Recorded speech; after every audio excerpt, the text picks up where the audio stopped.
आदाब नाजरीन, लाजवाल उर्दू खबरों में आपका खैर मकदम। मैं हूं नरिंदर सिंह ठाकुर। आइए नजर डालते हैं अहम खबर पर।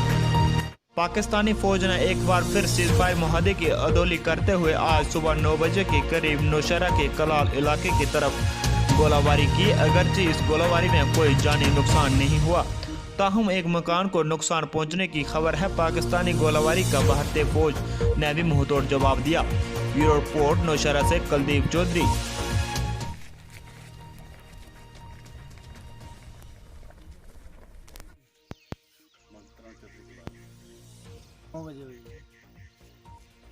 अंदर चले गए हैं तो बस एक का मकान छोड़ कर दूसरे में चले गए, दो बड़े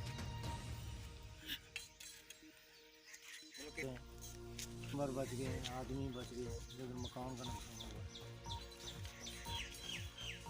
टूटा, चार बारी टूटा, शीशे मतलब मकान पूरे के चारों तरफ टूट गए, डैमेज हो गए। बाकी मकान आसपास पे तो माल बच गया, आपे बच गए हैं, बाकी का मकान तो पूरा डैमेज हुई है। लाजवाल उर्दू न्यूज़ यूट्यूब चैनल को सब्सक्राइब जरूर करें और बेल आइकन पर क्लिक करें। बेल आइकन पर क्लिक करने से आपको ताज़ा तरीन खबरों की फौरी जानकारी मिलेगी।